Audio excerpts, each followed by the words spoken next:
Praise the Lord, hallelujah. கிறிஸ்துவுக்குள் பிரியமானவர்களே, இந்த அருமையான வாக்குத்தத்த செய்தியை கேட்க வந்தவங்க ஒவ்வொருவரையும் இயேசுவின் இணையற்ற நாமத்தினாலே அன்பின் வாழ்த்துக்கள். ஆமென், ஹalleluya.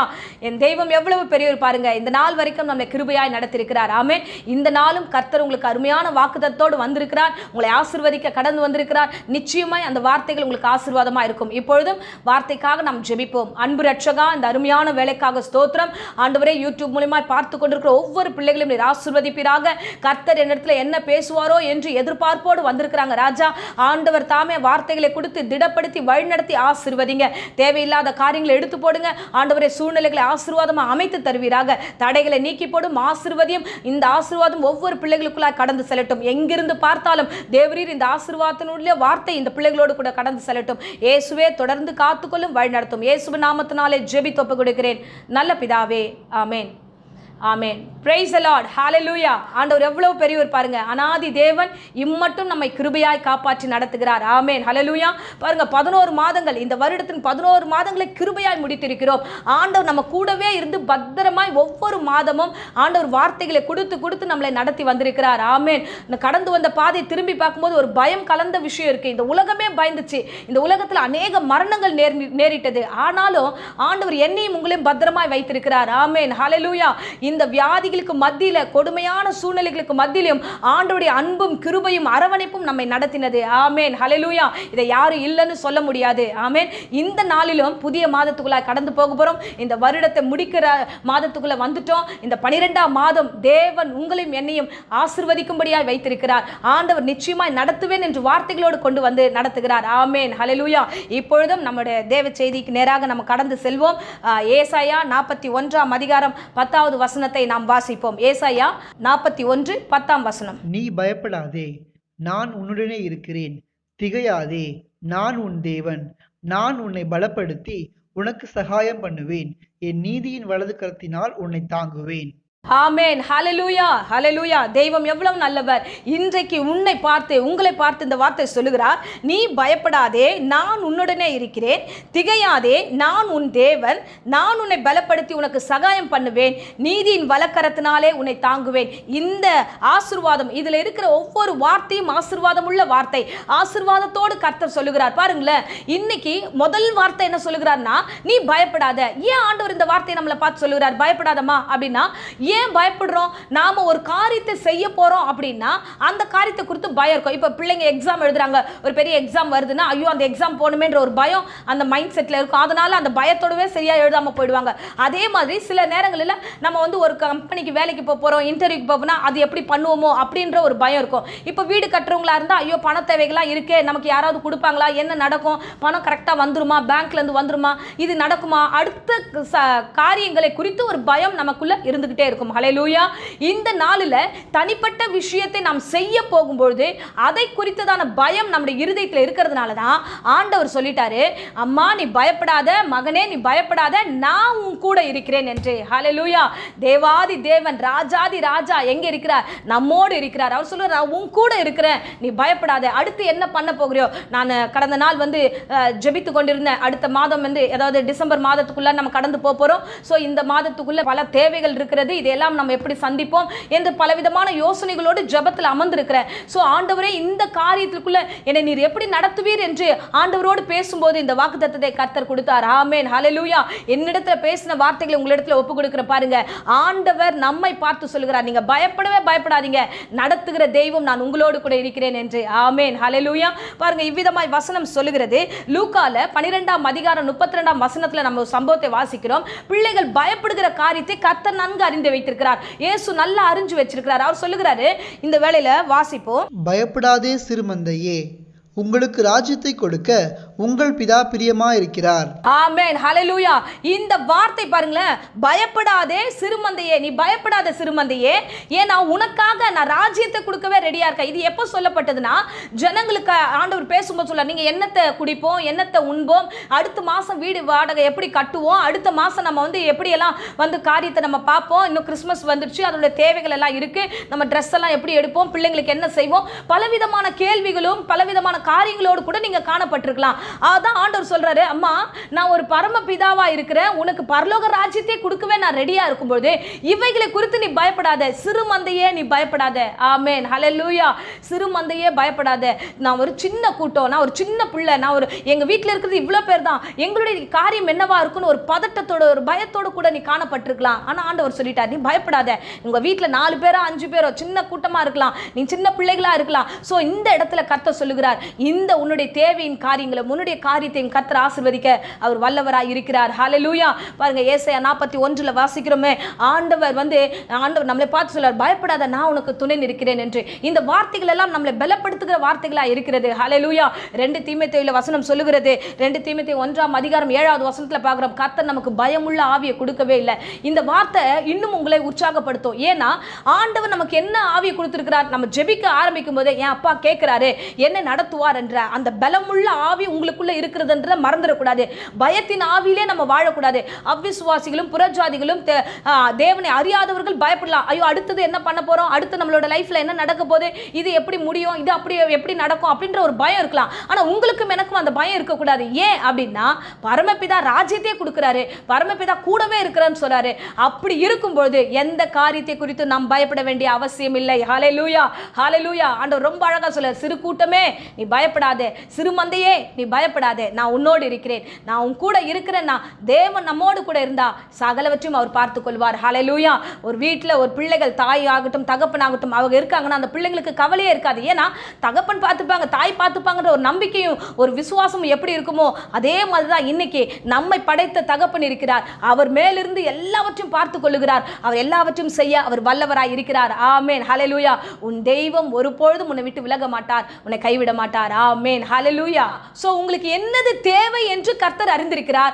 ஆண்டவர் நிச்சயமா அந்த தேவைகளை சந்திக்கவும் அவர் வல்லவராக இருக்கிறார். அதுக்கு தான் சொல்றார், நீ பயப்படாதமா, நான் உன் கூட இருக்கிறேன். பட்சிகளையே நான் போஷிக்கலையா, உங்களை நான் நடத்த மாட்டேனா? சிறு மந்தையே நீ பயப்படாத, சிறு கூட்டமே நீ பயப்படாத. உன் பயத்தை கொடுத்து ஆண்டவர் திட்டமாய் அறிந்துதான் உன் பக்கத்துல வந்திருக்கிறார். ஹல்லேலூயா. சிறு குழந்தைங்க இப்ப பஸ் கிராஸ் பண்றாங்க, சின்ன குழந்தைங்க ஏதாவது ஒரு வேலை செய்றாங்கன்னா அந்த பேரண்ட்ஸ் கூட இருக்கும்போது அவங்க தைரியமா அந்த காரியத்தை செய்வாங்க. அதே மாதிரி தான் இன்னைக்கு சொல்றாரு, நீ பண்ண போற என்ன காரியமாகட்டும், உன் தேவைகளாகட்டும், உன் காரியமாகட்டும், நான் உன் கூட இருக்கிறேன், உனக்கான காரியத்தை நான் பார்த்துக் கொள்வேன் என்று கர்த்தர் சொல்லுகிறார். அதனால நீங்க பயப்படாதீங்க, தைரியமா கடந்து போங்க, எங்க போனாலும் கடந்து போங்க. கர்த்தர் உங்கள் வழிகளை வாய்க்க பண்ண அவர் வல்லமுள்ள தெய்வமா இருக்கிறார். ஆமென், ஹல்லேலூயா, ஹல்லேலூயா.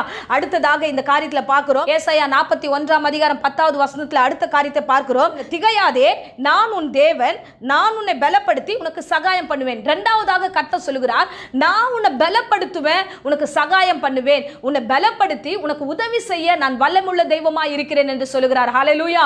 சோ பலவீனப்பட்டவர்களுக்கு தான் இந்த வார்த்தை. சோ பலவீனமா இருந்ததுன்னா ஒரு காரியத்தை செய்ய முடியாது. நம்ம ஒரு இடத்துக்கு கடந்து போகணும்னா நம்ம சரீரத்திலும் பலன் வேணும், மனதளவிலும் ஒரு பலன் வேணும், அப்பதான் அது கடந்து போக முடியும். ஹல்லேலூயா. ஏசாயா 40 இவ்விதமாக சொல்லப்பட்டிருக்கு, சோர்ந்து போகிறவர்களுக்கு ஆண்டவர் பலத்தை கொடுத்து சத்துவம் இல்லாதவர்களுக்கு சத்துவத்தை பெருக பண்ணுகிறார் என்று. உங்களுக்கு பலம் கொடுக்கிற தெய்வம் அவர் கூட இருந்து உங்களை நடத்துவேன் என்று சொல்லுகிறார். ஹல்லேலூயா. இப்பொழுது ஒரு காரியத்தை குறித்து அடியேனிடத்தில் ஆண்டவர் பேசினார். என்னன்னா, மோசேவை இஸ்ரவேல் ஜனங்களை கொண்டு ஆண்டவர் நடத்தினார். அவர் கடந்து வரும்பொழுது அடுத்ததா யோசுவா நடத்தணும். அப்ப தேவனுக்கு தெரிந்தது, யோசுவா கொஞ்சம் பலவீனமானவன், இவ்வளவு பெரிய காரியத்தை அவன் செய்வதற்கு அவனால பலனா இருக்க முடியாது என்று ஆண்டவர் மோசே கிட்ட ஒரு வார்த்தையை சொல்லுகிறார். உபாகமம் 3:28 வசனத்தை நாம் வாசிப்போம். நீ யோசுவாவுக்கு கட்டளை கொடுத்து அவனை திடப்படுத்தி பலப்படுத்து, அவன் இந்த ஜனங்களுக்கு முன்பாக கடந்து போய் அவனே நீ காணும் தேசத்தை அவர்களுக்கு பங்கிட்டு கொடுப்பான் என்றார். ஆமென், ஹல்லேலூயா. அப்போ மோசே கிட்ட ஆண்டவர் ஒரு செய்தி அனுப்புகிறார், ஒரு வார்த்தையை சொல்லுகிறார். சோ யோசுவா பலவீனமானவனா இருப்பான், அதனால யோசுவாவுக்கு கட்டளை கொடுத்து அவனை திடப்படுத்தி பலப்படுத்து. ஹல்லேலூயா, ஹல்லேலூயா. ஆண்டவருக்கு தெரியும் அடுத்து என்ன பண்ணணும், அடுத்தது இந்த காரியத்தை யார் நடத்தணும், அடுத்த விஷயம் என்ன நடக்கணும்ன்றதையும் கர்த்தர் அறிந்து முன்னதாகவே முன் செய்தியை கொடுத்துட்டாரு. இன்னைக்கு அதுதான் சொல்றாரு, அடுத்த வருகிற நாட்களில், அடுத்து இருக்கிற 30 நாட்கள்ல என்ன நடக்க போகுதுன்றது பயப்படாதீங்க, கர்த்தர் உங்க கூட இருக்கிறார். ஹல்லேலூயா. உங்களை பலப்படுத்துகிற தெய்வம் சொல்லுகிறார், நான் உன் கூட இருக்கிறப்பா, நான் உனக்கு உதவி செய்வேன், நீ பயப்படாதே என்று திடப்படுத்துகிற தெய்வமா இருக்கிறார். ஹல்லேலூயா. அதே மாதிரி கடந்து வரும்பொழுது யோசுவா பயப்படுறான். ஐயோ, மோசே நடத்தின கூட்டத்தை நான் எப்படி நடத்த முடியும், மோசே பண்ண விஷயத்தை நான் எப்படி நடத்த முடியும், இவ்வளவு லட்சம் ஜனங்க இருக்காங்க, இவங்களை எப்படி நான் நடத்த முடியும். ஆமென், ஹல்லேலூயா.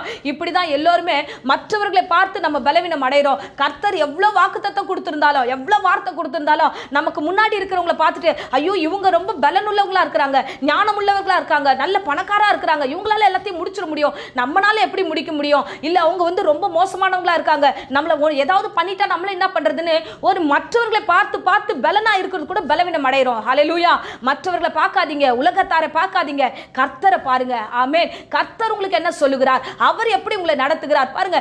நீங்க பலவீனம் அடைவீங்கன்னு தெரிஞ்சுதான் வார்த்தை கொடுக்கிறாரு. நீ தைரியமா இருமா, நான் உன் கூட இருக்கிறேன், திகையாத, இது எப்படி நடக்கும் திகையாத, நான் செய்து முடிப்பேன். இன்னைக்கு பிரசங்கம் ஒரு பெரிய அளவு பிரசங்கம்லாம் இல்லை, உங்களுக்கு ரொம்ப ஆறுதலாக உங்க பக்கத்துல இருந்து உங்களை அரவணைச்சு ஒரு வார்த்தை சொல்றாரு, நான் உன் கூட இருக்க, தைரியமா இரு, நான் உன் கூட இருக்கிறேன், திகையாத, என்ன செய்வோன்று யோசிக்காத, உனக்கு உதவி செய்ய நான் வல்லவராய் இருக்கிறேன். ஆமென். யோசுவா பயப்படுறான். யோசுவா பயந்ததுமே ஒரு அருமையான வார்த்தை கர்த்தர் அவனுக்கு ஒரு வாக்குத்தத்தத்தை கொடுத்து சொல்லுகிறார். யோசுவா 1ஆம் அதிகாரம் இந்த வேளையில் 5ஆம் வசனத்தை வாசிப்போம். நீ உயிரோடு இருக்கும் நாளெல்லாம் ஒருவனும் உனக்கு முன்பாக எதிர்த்து நிற்பதில்லை. நான் மோசேயோடு இருந்தது போல உன்னோடும் இருப்பேன். நான் உன்னை விட்டு விலகுவதும் இல்லை, உன்னை கைவிடுவதும் இல்லை. ஆமென். ஹல்லேலூயா. சோ ஆண்டவர் ரொம்ப அழகா சொல்லி, நீ உயிரோடு இருக்கும் நாளெல்லாம் ஒருவரும் உனக்கு முன்பதாக நிக்க மாட்டாங்க. இந்த வார்த்தை கொடுத்ததுமே தான் அவன் பலன் அடைகிறான். 6வது வசனத்துல மறுபடியும் சொல்லுகிறாரு, பலங்கொண்டு திடமனதாயிரு. ஆமென். 9ஆம் வசனத்துல மறுபடியும் சொல்லுகிறாரு, பலங்கொண்டு திடமனதாயிரு. 2 இடத்துல மறுபடியும் சொல்றாரு, பா நீ பயந்துகிட்டே இருக்கிற மகளே, நீ பயந்துகிட்டே இருக்கிற, ஆண்டவரே 11 மாதம் முடிஞ்சிடுச்சு, அடுத்தது நான் கடந்து போகணுமே, இது நான் ஆண்டவரே வெக்கப்பட்டு போயிடுவனோன்னு பயப்படாத, கடந்து போ, கர்த்தரும் கூட இருப்பார். எந்த சூழ்நிலை உங்களுக்கு மீறி எந்த காரியம் நடந்துராது. ஹல்லேலூயா. உன் பலவீனம் தெரிஞ்சதுனால தான் மோசே கிட்ட சொல்லி அனுப்பினார். இந்த வேளையில் இந்த பிரசங்கத்தை கேட்கிற அருமையான பிள்ளைகளே, உங்கள் பலவீனங்களை அறிந்துதான் கர்த்தர் அடிடத்தில் சொல்லுகிறார், நீ போய் சொல், என் பிள்ளை பலத்தோடு இருக்க சொல், நான் கூட இருக்கிறேன் என்று சொல்லி என்று இந்த வாக்குத்தத்தை கர்த்தர் கொடுத்திருக்கிறார். ஆமென். ஹல்லேலூயா. இன்னொரு சம்பவத்தையும் அடியேன் சொல்லுகிறேன் பாருங்க. சோ தாவீதை குறித்து பார்க்கிறோம். தாவீது தேவனுக்கு ஆலயம் கட்டணும்னு சொல்லிட்டு ரொம்ப ஆசைப்பட்டு ஒரு காரியத்தை செய்யும்போது கர்த்தர் வேண்டான்னு சொல்லிட்டாரு. நீ பண்ணாத, நீ பாவத்தோடு இருக்கிறேன்னு சொல்லிட்டு சாலமோனை ஆண்டவர் அவனுடைய மகனை கட்ட சொல்லுகிறார். இப்பொழுது மகனை அதை கட்டுவதற்கான திறமையோ அந்த காரியமோ மகனுக்கு இல்லாததுனால இப்பொழுது அங்கே அவனுக்கு ஒரு ஆலோசனை கொடுக்கப்படுகிறது. அங்கே அவனை திடப்படுத்தும்படியாக தாவீது கடந்து போகிறார். பார்ப்போம். சோ 1 நாளாகமும் 28ஆம் அதிகாரம் 20வது வசனத்தை நாம் வாசிப்போம். தாவீது தன் குமாரனாகிய சாலமோனை நோக்கி, நீ பலங்கொண்டு தைரியமாயிருந்து இதை நடப்பி, நீ பயப்படாமலும் கலங்காமலும் இரு. ஆமென். ஹல்லேலூயா. சோ தாவீது இவ்விதமாய் சாலமோனை பார்த்து சொல்லுகிறார், ஆலயம் கட்ட வேண்டிய காரியம் பெரிய காரியம், அது கட்டி எழுப்பி நிற்க வேண்டியது பெரிய விஷயம். ஆனா நீ ஒரு காரியத்துல தைரியமா இரு, நீ பலம் கொண்டு தைரியமா இரு, இதை நடப்பி. இன்றைக்கு தீர்க்க தரிசனமா கர்த்தர் சொல்லுகிறார், எதையாவது கட்டி முடிக்க வேண்டிய சூழ்நிலை இருக்கீங்களா, எதையாவது செய்து முடிக்க வேண்டிய ஒரு கட்டாயத்தில் இருக்கீங்களா, தைரியமா கடந்து போங்க. இந்த வாக்குத்தத்தம் உங்களை தேடி வருகிறது. நடப்பி என்று ஒரு வார்த்தை சொல்லியிருக்கிறார். தைரியமாய் நீ நடப்பி, நீ பயப்படாமலும் கலங்காமலும் இரு. ஏன்னா அடுத்த வார்த்தை சொல்லுகிறது, வாசிப்போம் அடுத்த வார்த்தை. தேவனாய் கர்த்தர் என்னும் என் தேவன் உன்னோடே இருப்பார். கர்த்தருடைய ஆலயத்தை கட்டுகிறதுக்கு அடுத்த சகல கிரியைகளையும் நீ முடித்து தீரும் மட்டும் அவர் உன்னை விட்டு விலகவும் மாட்டார், உன்னை கைவிடவும் மாட்டார். ஆமென். ஹல்லேலூயா. சோ நீ முடித்து தீர்ந்து வெளியில வர வரைக்கும் அவர் உன்னை விட்டு விலக மாட்டார், உன்னை கைவிட மாட்டார். ஆமென். ஹல்லேலூயா. யோசுவாவிடத்துல சொன்ன அதே வார்த்தை, அவர் உன்னை விட்டு விலக மாட்டார், உன்னை கைவிட மாட்டார், நீ ஜனங்களை கொண்டு கடந்து போ என்று சொன்னார். அதே வார்த்தை இந்த இடத்துல வருகிறது, அவருக்கு ஒரு காரியத்தை முடிக்கும் வரைக்கும் உன்னை விட்டு விலக மாட்டார், உன்னை கைவிட மாட்டார். ஹல்லேலூயா. சொன்ன வார்த்தை ஒன்றுதான், தெய்வம் உங்களோடு இருக்கிறார், ரட்சகர் உங்களோடு இருக்கிறார், உன்னதமானவர் உங்களோடு இருக்கிறார். ஆமென். ஹல்லேலூயா. கடைசியாக நம்ம ஒரு வார்த்தையை பார்த்து முடிப்போம். கடைசியாக அவர் சொல்லுகிறார், என் நீதியின் வலக்கரத்தினாலே உன்னை தாங்குவேன். ஏசாயா 41ஆம் அதிகாரம் 10வது வசனத்துல நாம் வாசிச்சது போல கடைசி வார்த்தை, நீதியின் வலக்கரத்தினாலே கர்த்தர் உங்களை தாங்க அவர் வல்லமுள்ள தெய்வமா இருக்கிறார். ஹல்லேலூயா. நீதி உள்ள நியாயாதிபதி, அவர் உன்னதமானவர், அவர் நம்முடைய நீதி நிமித்தமா நம்மை ஆசீர்வதிக்கிற தெய்வம் அல்ல. ஏசாயா சொல்லுகிறார், என்னுடைய நீதி எப்படி இருக்கு அப்படின்னா, ஏசாயா 64ஆம் அதிகாரம் 6வது வசனத்தை சொல்லுது, சோ என்னுடைய நீதி அழுக்கு கந்தையை போலது. ஆமென். ஹல்லேலூயா. சோ நம்முடைய நீதி எப்படின்னா, நம்ம ஒரு அவ்வளவு பெரிய ஆட்களும் கிடையாது, அவ்வளவு பெரிய நீதி உள்ள நியாயாதிபதியும் கிடையாது. ஏன்னா நம்ம எப்படிப்பட்டவங்க நமக்கு தெரியும். நம்முடைய காரியமாக நம்முடைய அறிவு நிமித்தமாகவும் கர்த்தர் இந்த காரியத்தை செய்யல. அவர் நீதி உள்ளவராய் இருந்து நம்முடைய பக்கம் என்ன தேவையோ அதை கொடுத்து சரியாய் நடத்துவார். ஆமென். ஹல்லேலூயா. ஒரு தாய் தன் குழந்தையை சுமந்து செல்வது போல ஆண்டவர் நிச்சயமாய் சுமந்து நம்மை நடத்த போகிறார். நீங்க மன மகிழ்ச்சியோடு கூட இருங்க. இந்த மாதம் கொடுத்த வாக்குத்தத்தம் உங்களுடைய வாழ்க்கையில பெரிய காரியங்களை செய்ய போகிறது. ஹல்லேலூயா. சோ ஆரம்பத்துல பார்த்தது போல ஆண்டவர் நமக்கு கொடுத்த அந்த வாக்குத்தத்தம்படி, நீ பயப்படாதே, நான் உன்னோடு இருக்கிறேன், இருக்கிறேன், நீ திகையாதே, நான் உன் தெய்வம் என்று கர்த்தர் சொல்லியிருக்கிறார். அது மாத்திரம் இல்லாமல் உன்னை பலப்படுத்தி உனக்கு சகாயம் செய்வேன், நீதியின் வலக்கரத்தினாலே உன்னை தாங்குவேன் என்று சொல்லியிருக்கிறார். ஹல்லேலூயா.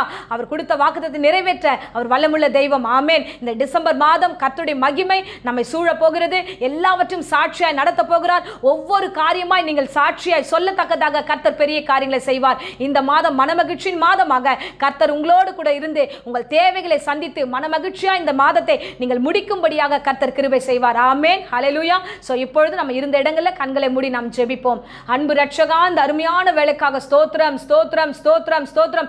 எல்லோரும் ஸ்தோத்திரம் பண்ணுவோம். ஆண்டவர் 11 மாதம் கர்த்தர் நம்மை நடத்தியிருக்கிறார். ஆவியானவர் நம்மை இம்மட்டுமாய் பத்திரமாய் நடத்தி புதிய மாதத்துக்குள்ளாய் கொண்டு வந்திருக்கிறார். அவருக்காக நான் நன்றி சொல்லுவோம். அப்பா நன்றி ஆண்டவரே. எல்லா நாசம் மோசங்களுக்கு விலக்கி காப்பாற்றினீரே, நன்றி ஆண்டவரே. எல்லா வியாதிகளுக்கும் விலக்கி காப்பாற்றினீரே, உமக்கு நன்றி ஆண்டவரே. எங்களை ஜீவனோடு காப்பாற்றினீரே, உமக்கு நன்றி ஆண்டவரே. அப்பா உமக்கு நன்றி நன்றி நன்றி. எல்லா வாய்களை திறந்து எங்கிருந்தாலும் தேவனை ஒரு 2 நிமிஷம் நம்ம நன்றியோடு ஸ்தோத்திரம் பண்ணி இந்த ஜெபத்தை முடிப்போம். அப்பா உமக்கு கொடான கொடி ஸ்தோத்திரம் ஆண்டவரே. எங்கள் மீது நினைவாய் இருக்கிறதுக்காக ஸ்தோத்திரம் ஆண்டவரே. அப்பா ஏராளமான ஜனங்கள் மரித்தார்கள், ஆனாலும் எங்களுக்கு பலத்தை கொடுத்து சுகத்தை கொடுத்து எங்களை பாதுகாத்து கொண்ட கிருபைக்காக உமக்கு நன்றி ஆண்டவரே. நன்றியோடு உம்மை ஸ்தோத்திரம் பண்ணுகிறோம். இப்பொழுதும் ஆண்டவரே நீர் கொடுத்த வேத வசனத்துக்காக நன்றி. இந்த வேளையில அப்பா இந்த யூடியூப் மூலமா பார்த்து கொண்டிருக்கிற பிள்ளையிடத்தை இந்த வார்த்தைகளை ஒப்பு கொடுக்கிற ராஜா ஏசப்பா, நீ சொன்னீரே பயப்படாதே என்று சொல்லியிருக்கிறீர். இந்த வார்த்தை இந்த பிள்ளைகளுடைய கரங்களில் ஒப்பு கொடுக்கிறோம் ஆண்டவரே. நீ நடத்த போகிற கிருபைக்காக ஸ்தோத்திரம், நீர் பலப்படுத்த போகிற கிருபைக்காக ஸ்தோத்திரம் ஆண்டவர். தாமே நீர் வழி நடத்த போகிறதுக்காக ஸ்தோத்திரம். தாங்கி சுமந்து வழி நடத்த போகிறீர் ஆண்டவரே. அதுக்காக நன்றி நன்றி நன்றி ஆண்டவரே. தாயின் கர்ப்பத்தில் உருவாகும் முன்பது எப்படி நீர் ஆண்டவரே இந்த பிள்ளைகளை அழைத்தீரோ அந்த அழைப்பின்படி இம்மட்டும் நடத்துகிறதுக்காக நன்றி செலுத்துகிறோம் ஆண்டவரே. இனியும் இந்த பிள்ளைகளை ஏந்தி சுமந்து தாங்கி நடத்த போகிற கிருபைக்காக நன்றி அப்பா, நன்றி அப்பா, நன்றி. அவருடைய தேவைகளை விசேஷமாக சந்திங்க. மனமகிழ்ச்சியாய் வரும் நாட்களில் ஆண்டவரே அப்பா இந்த காலங்களை முடிக்க கிருபை தாங்க ஆண்டவரே. சாட்சியாய் ஆண்டவரே இந்த பிள்ளைகள் வாழட்டும் அப்பா. இந்த வேளையில் ஆண்டவரே யாராகிலும் வியாதியோடு பலவீனத்தோடு இருந்தா எல்லா வியாதியும் பலவீனம் நீங்கி பூர்ண சுகம் உண்டாகட்டும், ஆரோக்கியம் உண்டாகட்டும். தொடர்ந்து காத்துக்கொள்ளும், வழி நடத்தும். இம்மட்டும் நடத்தினவர் இனியும் நடத்துவீராக. பாதுகாத்துக் கொள்ளுங்க. பாதுகாப்பின் வளையத்துக்குள்ள இந்த பிள்ளைகளை வைத்துக் கொள்ளுங்க. ஆசீர்வதிங்க ஆசீர்வதிங்க. இயேசுவின் நேற்று நாமத்தில் ஜெபித்து ஒப்புக் கொடுக்கிறேன் ஜீவனுள்ள நல்ல பிதாவே. ஆமென் ஆமென். Praise the Lord. God bless you.